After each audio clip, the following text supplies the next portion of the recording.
Hi అండి, welcome to స్వయం పాకం. ఈరోజు రెసిపీ వచ్చేసి సన్సెట్ మాక్టైల్ అండి. ఎలా తయారు చేసుకోవాలో చూపిస్తాను.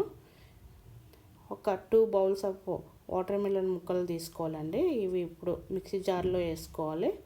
మిక్సీ జార్లో వేసుకొని వాటర్ లేకుండా మెత్తగా జ్యూస్ లాగా మిక్సీ పట్టించుకోవాలండి. ఈ విధంగా పట్టించుకున్నాక ఒక జల్లెల్లో వేసుకొని జ్యూస్ని అంతా స్ట్రెయిన్ చేసుకోవాలండి.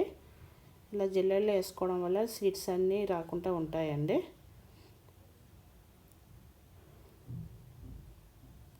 ఈ విధంగా జల్లెడ పెట్టుకున్నాక వాటర్ మిలన్ జ్యూస్ని పక్కన ఉంచుకోవాలండి.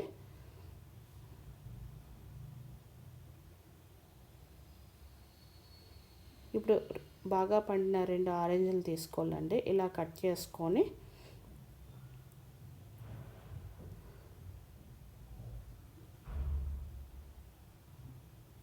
హ్యాండ్ మిషన్ ఉంటుంది కదండి, ఇలాగ దీంతో జ్యూస్ తీసుకోవాలండి. ఇది లేకపోయినా సరే ముక్కలుగా కట్ చేసుకొని మిక్సీలో వేసుకొని జ్యూస్ తీసుకొని జ్యూస్ని స్ట్రెయిన్ చేసుకోవాలండి. 2 ఆరెంజ్ పళ్ళకి ఇంత జ్యూస్ వచ్చిందండి. ఇప్పుడు ఒక గ్లాస్ తీసుకొని అందులోనే 5-6 ఐస్ క్యూబ్లు వేసుకోవాలండి. ఇందులోనే హాఫ్ లెమన్ స్క్వీజ్ చేసుకోవాలి. నిమ్మకాయ జ్యూస్ని తీసుకోవాలి.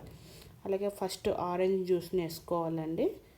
అలాగే ఆరెంజ్ జ్యూస్ తర్వాత సోడా కానీ నేను ఇక్కడ స్ప్రైట్ వేసుకుంటున్నానండి. 30 ml వరకు స్ప్రైట్ వేసుకున్నాక ఇప్పుడు వాటర్ మిలన్ జ్యూస్ అండి. స్పూన్ పెట్టి స్పూన్ పై నుంచి ఒక పక్కగా వేసుకుంటే ఆరెంజ్ వాటర్ మిలన్ జ్యూస్ కలిసిపోకుండా ఉంటుందండి.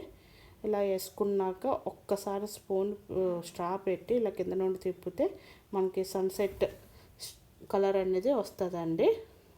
ఈ మాక్టైల్ ఇంతేనండి. సన్సెట్ మాక్టైల్ రెడీ అయిపోయింది. మీకు కనుక ఈ రెసిపీ నచ్చినట్టయితే లైక్ చేయండి, షేర్ చేయండి, నా ఛానల్ సబ్స్క్రైబ్ చేసుకోండి. Thank you for watching.